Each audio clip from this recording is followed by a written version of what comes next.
Hello student, आज हम पढ़ेंगे drift velocity, effect of temperature on resistance और रेजिस्टेंस कलर कोडिंग। इनफैक्ट आज हम शुरू करने वाले थे Kirchhoff's current law, Kirchhoff's voltage law, क्योंकि किरचॉफ्स करंट लॉ और किरचॉफ्स वोल्टेज लॉ ये यदि हम पढ़ लेते हैं तो कई न्यूमेरिकल हम सॉल्व कर सकते हैं करंट इलेक्ट्रिसिटी के।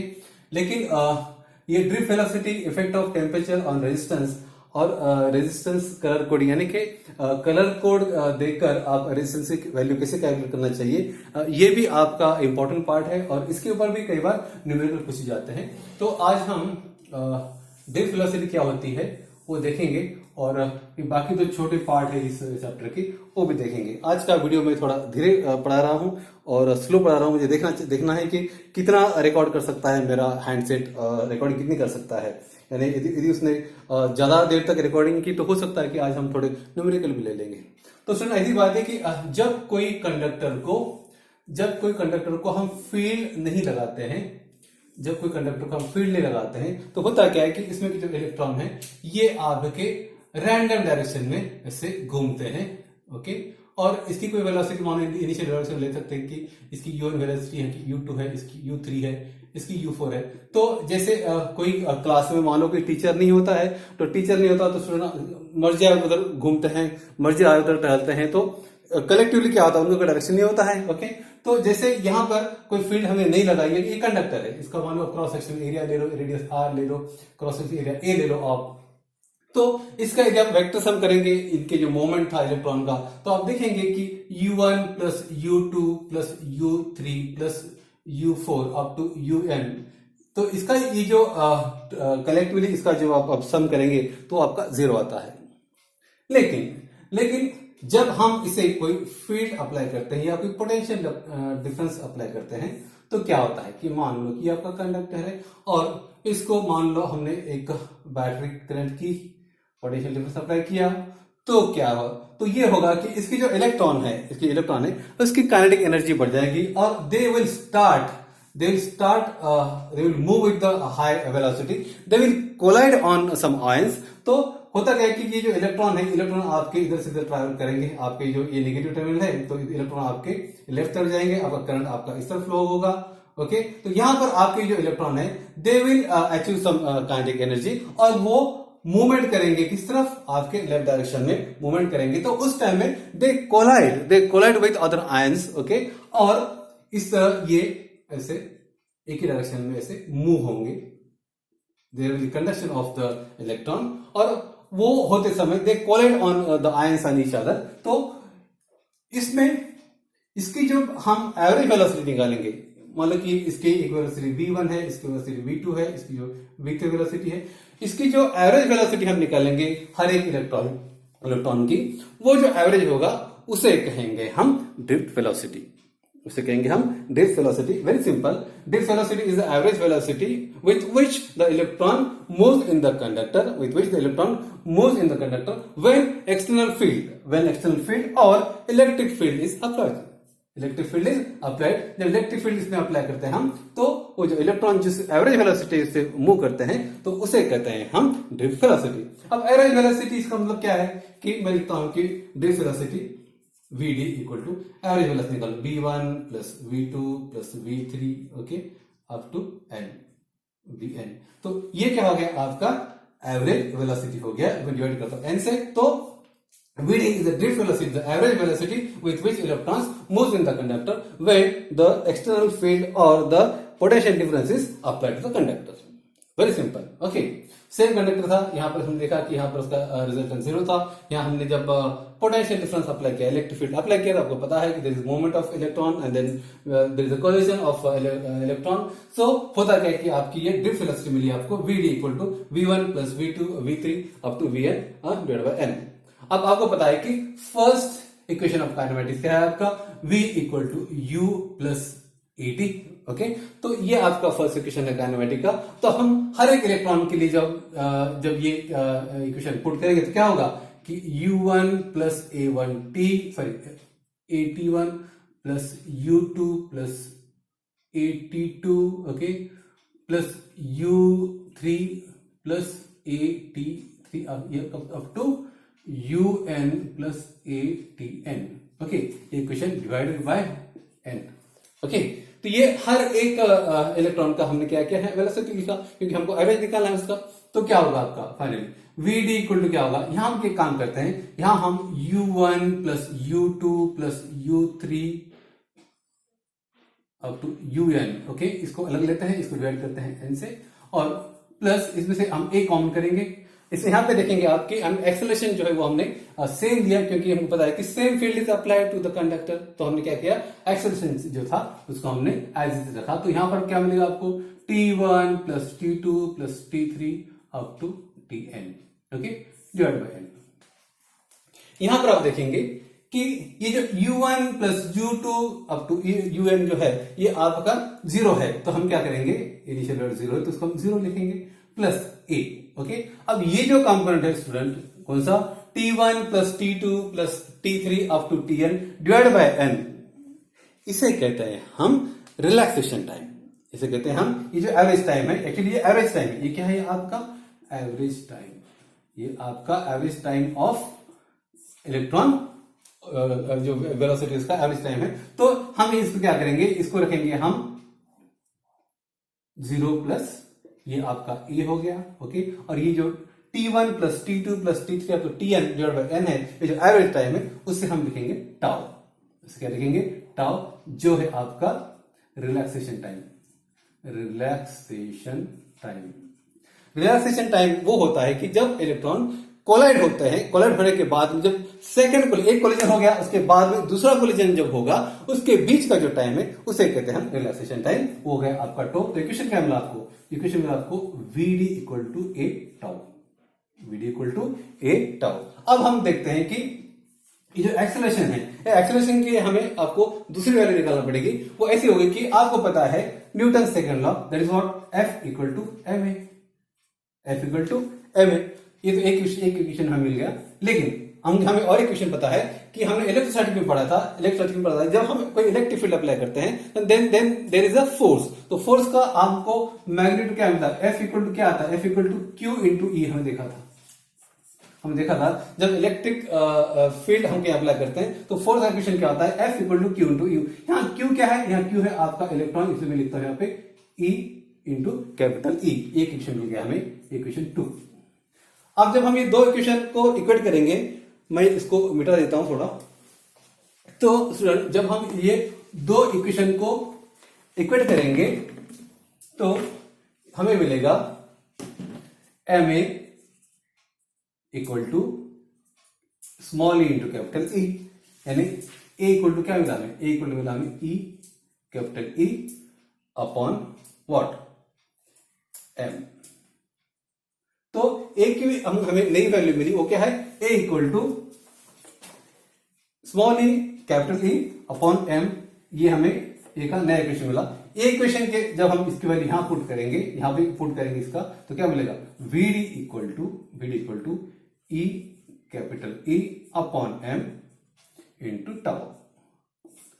तो student this way we get the equation of drift velocity. मालूम ड्रिफ्ट वेलोसिटी का आपको डायरेक्शन किसी ने पूछा तो आपको ये सब लिखना पड़ेगा एग्जाम में कि भाई जब आप कंडक्टर को कभी फील्ड अप्लाई नहीं करते हैं तो उस वक्त जो होता है कि electron move in random direction, और उनका जो रैंडम डायरेक्शन जो मूवमेंट होता है उस वेलोसिटी के लिए वेक्टर के लिए ऐड करेंगे तो वो सम आपका 0 आएगा। लेकिन जब आप उसको इलेक्ट्रिक फील्ड या पोटेंशियल डिफरेंस अप्लाई करेंगे तो उस समय the electron moves with some kinetic energy and while doing so they collide with some ions, and उस टाइम में क्या होता है कि हर इलेक्ट्रॉन की अलग अलग वेलोसिटी आपको मिलेगी। वो वेलोसिटी जब उसका एवरेज निकालेंगे, उस वेलोसिटी का जब आप एवरेज निकालेंगे, that average velocity is the drift velocity. तो drift velocity is the average velocity of the electron when the potential difference और the electric field is applied. I think मैं थोड़ा फास्ट बोल रहा हूं, मैं स्लो कर देता हूं। उसके बाद हमने क्या किया, उसके बाद हमने किया कि फर्स्ट लॉ ऑफ काइनेमैटिक्स लिया हमने, v equal to u plus at,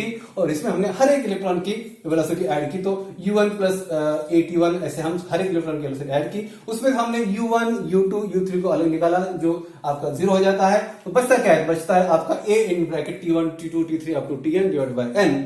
तो स्टूडेंट ये ही एक इंपॉर्टेंट यह इक्वेशन है, यह है आपका रिलैक्सेशन टाइम। ये एवरेज टाइम जो है it is relaxation time, that is the time between the two collision of the electron. When the electric field is applied.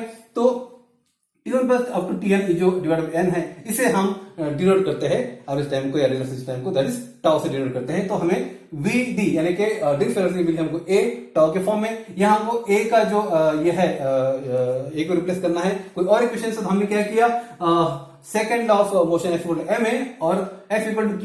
ये इलेक्ट्रोस्टैटिक मैंने आपको पढ़ाया है, तो आपको पता है कि F equal to Q into E। तो यहाँ पर Q क्या है, ये चार्ज है, यहाँ पे इलेक्ट्रॉन है, तो हमने E इंटू कैपिटल E किया और दोनों इक्वल करने के बाद में A इक्वल टू मिला हमें small e into capital E upon m। तो ये जो A की वैल्यू जब हम इसमें पुट करेंगे, मैं बताता हूं आपको, थोड़ा यहाँ पे क्रॉडेड हो गया आपका इक्वेशन। तो ये जो वैल्यू है ये हमने पुट किया हमारे इस इक्वेशन में A की। तो हमें क्या मिला, हमें मिला VD equal to small e into capital E into tau upon m। Okay, तो ये स्टूडेंट आपका question for the drift velocity. तो ड्रिफ्ट वेलोसिटी आपका टॉपिक अभी हो गया। दूसरा टॉपिक आपका है कि effect of temperature on the resistance. Effect of temperature on the resistance. आपको पता है कि जो कंडक्टर होते हैं they have the positive temperature coefficient of this thing temperature का। तो आपका जो इंसुलेटर और आपका जो सेमीकंडक्टर होता है उसका जो टेम्परेचर कोएफिशिएंट होता है वो होता है आपका नेगेटिव होता है। यानी कि कंडक्टर में जब आपका टेम्परेचर बढ़ेगा तो आपका रेजिस्टेंस बढ़ेगा, और आपका जो इंसुलेटर और आपका सेमीकंडक्टर जो होता है उसमें आपको पता है कि हमने देखा था इन सेमीकंडक्टर में कि जैसे उसका टेम्परेचर बढ़ता है तो कंडक्टिविटी बढ़ जाती है। कंडक्टिविटी बढ़ जाती है मतलब क्या होता है कि रेजिस्टेंस आपका कम हो जाता है। ओके, तो in case of semiconductor and insulator the temperature coefficient is negative, whereas in case of the conductor the temperature coefficient is positive। मतलब टेम्परेचर बढ़ेगा, मैं फिर से लिख के बताता हूं आपको कि कंडक्टर के केस में कंडक्टर ओके टेम्परेचर बढ़ेगा तो आपका रेजिस्टेंस बढ़ेगा, और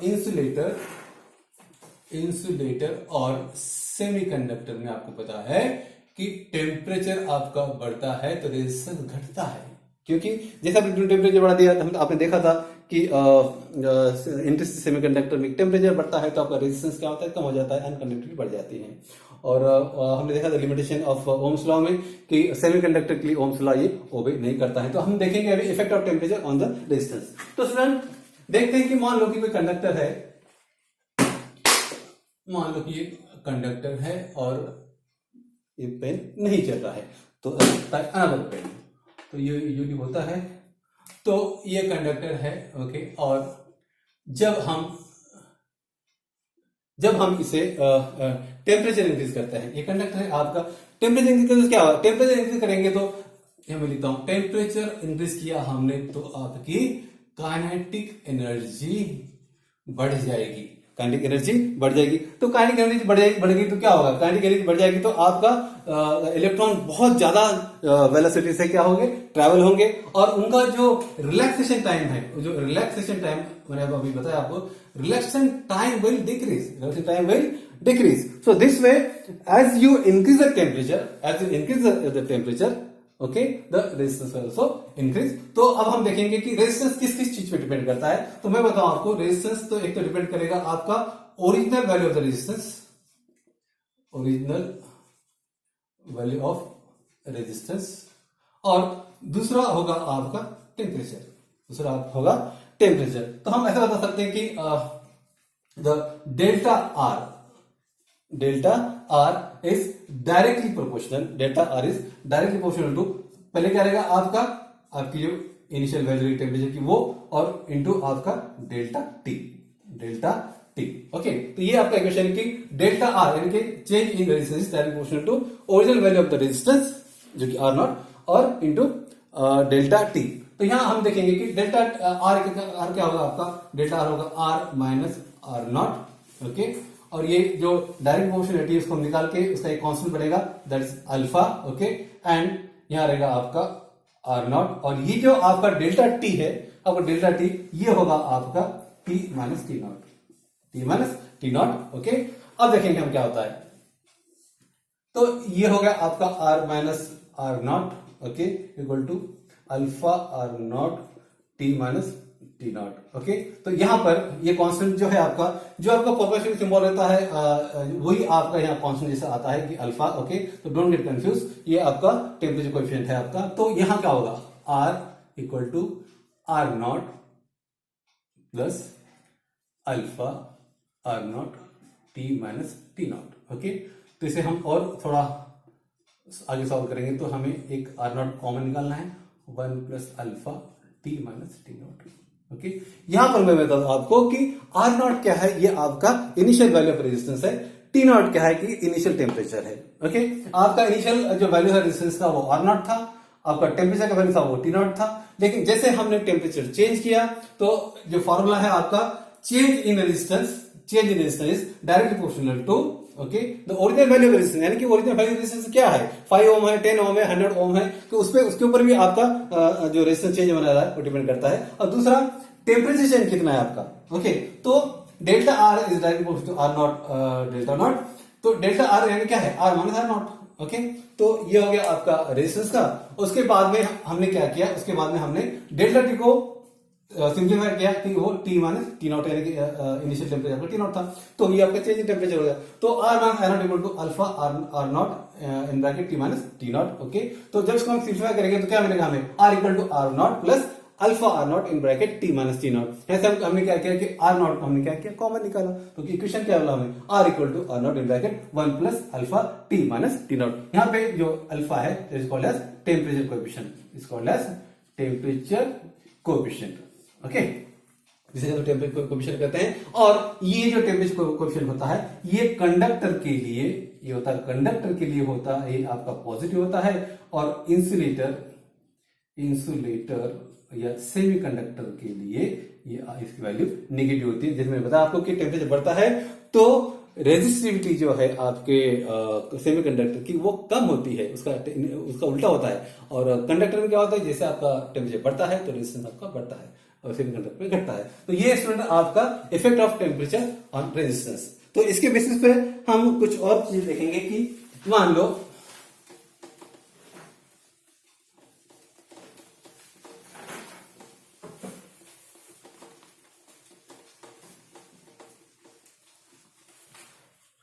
सेमीकंडक्टर हम देख लिया, हमें और एक चीज देखेंगे दैट इज थर्मिस्टर ये टेम्परेचर सेंसिटिव रेजिस्टर होता है।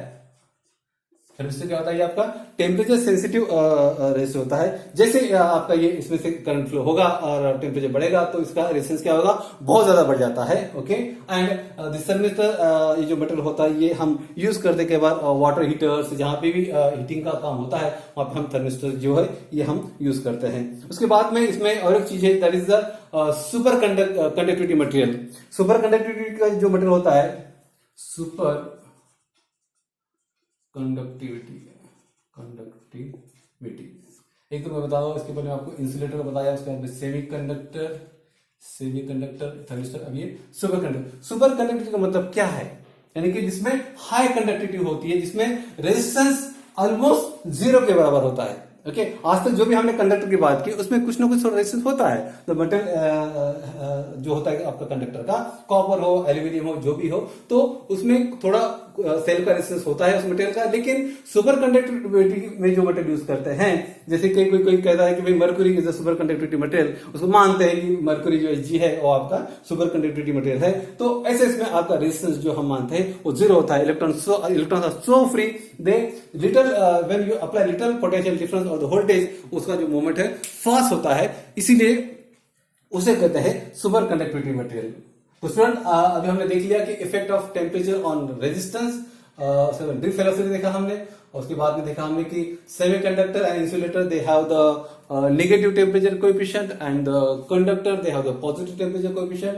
हमने देखा थर्मिस्टर जो होता है कि हाईली सेंसिटिव जो आपका ये होता है मटेरियल होता है वो देखा हमने। उसके बाद देखा हमने कि सुपर कंडक्टिविटी क्या होती है। सुपर कंडक्टिविटी का मतलब ये होता है कि जिसमें आप थोड़ा भी वोल्टेज अप्लाई करो तो उसका जो रेजिस्टेंस है मटेरियल का वो नेग्लिजिबल यानी कि ऑलमोस्ट 0 होता है। इसके कारण क्या होता है कि when you apply the little temperature और लिटिल वोल्टेज तो उसमें कंडक्शन जो होता है वो हाई होता है। तो इसीलिए हमें सुपर, इसलिए हम उसको क्या कहते हैं कि सुपर कंडक्टिंग मटेरियल से हम कहते हैं। अब अगला पार्ट जो है सुना अपना वो है आपका रेजिस्टेंस कलर कोडिंग। हमने देखा था कि रेजिस्टेंस का सिंबल जो था, रेजिस्टेंस का सिंबल क्या है, रेजिस्टेंस सिंबल आपका ऐसा है, मान लीजिए रेजिस्टेंस है R, लेकिन प्रैक्टिकली रेजिस्टेंस ऐसे होता है क्या? नहीं, रेजिस्टेंस ऐसे नहीं होता। रेजिस्टेंस यदि आप देखेंगे, मेरे पास रेजिस्टेंस है, मैं आपको दिखाऊंगा, तो there are mainly two types of resistances. ये रेजिस्टेंस आपका बहुत छोटे साइज का होता है, डायोड के साइज का, और इसके ऊपर आपके 1, 2 और ये 3 बैंड होते हैं, और थोड़े और डिस्टेंस पे और एक बैंड होता है। ओके, ये आप रेजिस्टेंस का, there are two types of resistance. एक है आपका वायर उन रेजिस्टेंस, वायर उन रेजिस्टेंस, और दूसरा होता है आपका कार्बन रेजिस्टेंस। इसमें वायर उन जो रेजिस्टेंस होता है, ओके, वो थोड़ा एक्सपेंसिव होता है, इट इज एक्सपेंसिव होता है। ओके, उसमें वायर उन का मतलब क्या है? आपका जो वायर है, आपका वायर ऐसे टर्न्स लिए जाते हैं इसमें से।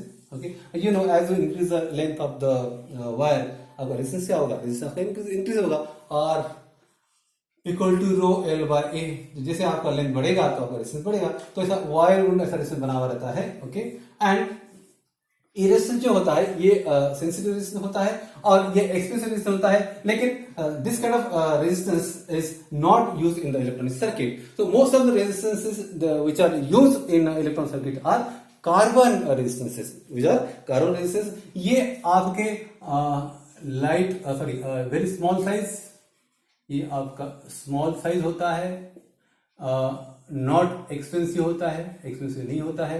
ओके, और वो जो है आपका इलेक्ट्रॉनिक डिवाइसेस में जो अधिकतर रेजिस्टेंस जो यूज करते हैं, हम वो कार्बन रेजिस्टेंस यूज करते हैं। यहां पर मेरे पास एक सर्किट है, तो उसके अंदर भी रेजिस्टेंस है, आप देख सकते हैं। मैं इसको कैमरे के पास मिलाता हूं, अब देखेंगे कि ये जो छोटा सा पार्ट है, तो वो है आपका रेजिस्टेंस। ओके, यहां मैं दिखाता हूं आपको, जो पार्ट यहां पर जो पार्ट लगा हुआ है वो आपका रेजिस्टेंस है। ओके, कार्बन रेजिस्टेंस को यदि आप गूगल करेंगे तो भी आपको वो मालूम पड़ेगा। तो ये जो रेजिस्टेंस होता है वो बहुत छोटे साइज के होता है, और उसके ऊपर ऐसे बैंड दिखाए जाते हैं, जो बैंड आपके अलग अलग कलर के होते हैं। तो वो आपको समझने के लिए या आपको उसकी वैल्यू मालूम करने के लिए, उसके लिए एक ये है कलर कोडिंग है, वो ऐसी है आपकी, जैसे कि तो बता दूं आपको,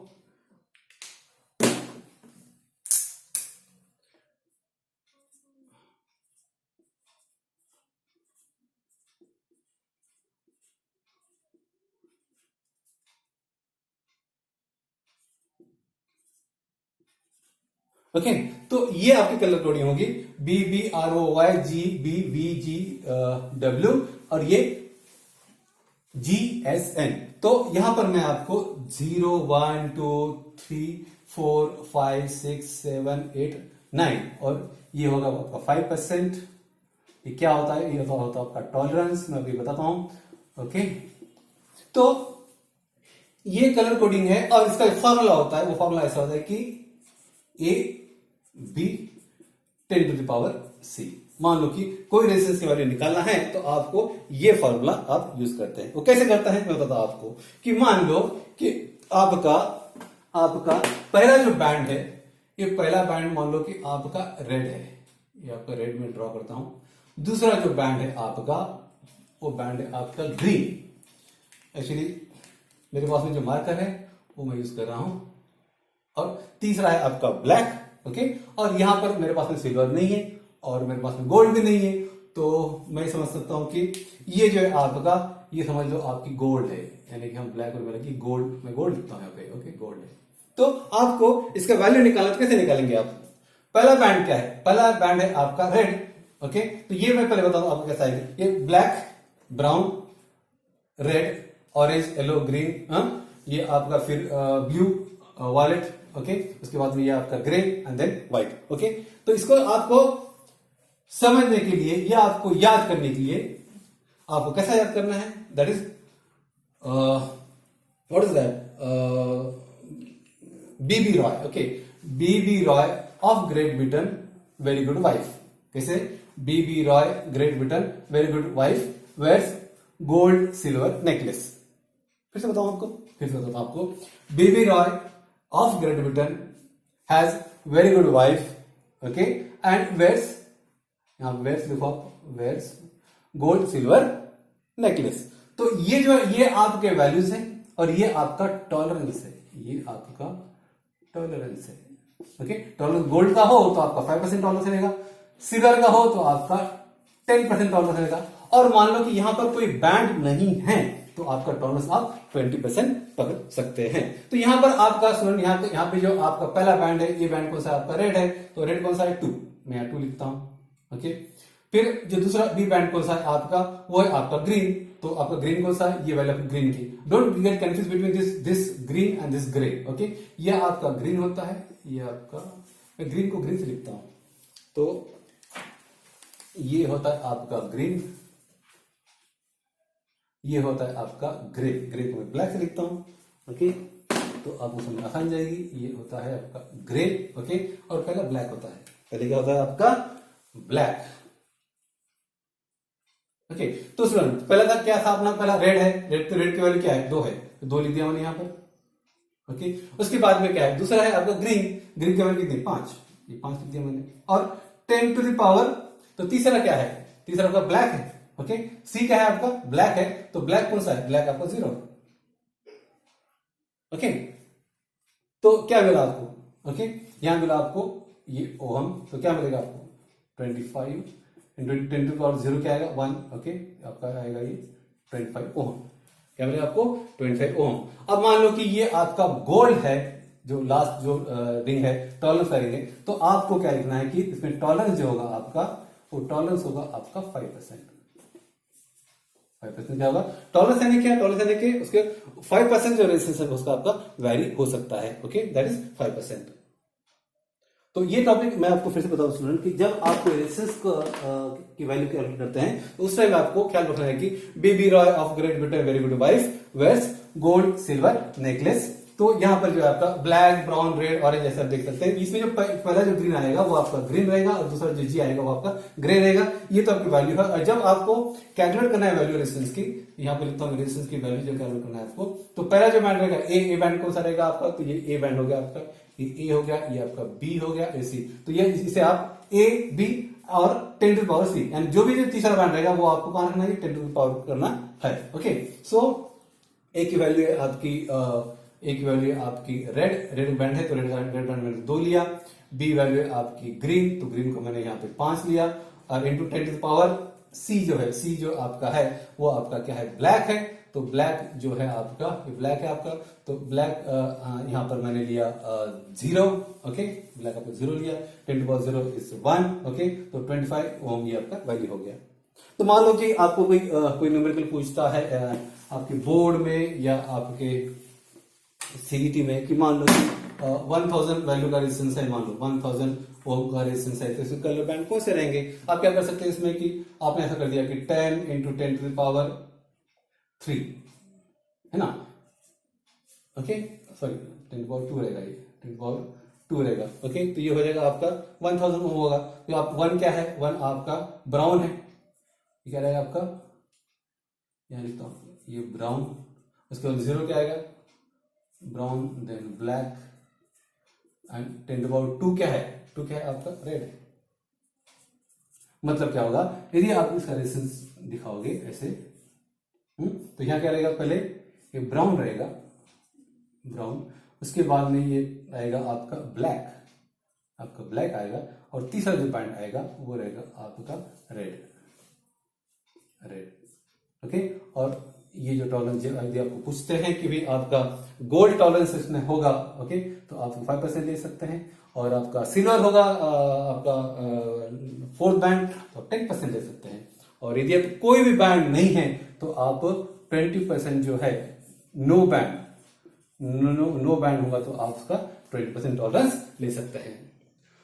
तो स्टूडेंट आज हमने देखा ये जो आपके न्यूमेरिकल होते हैं, आपको ये भी पूछ सकते हैं कि in the carbon resistance the first band is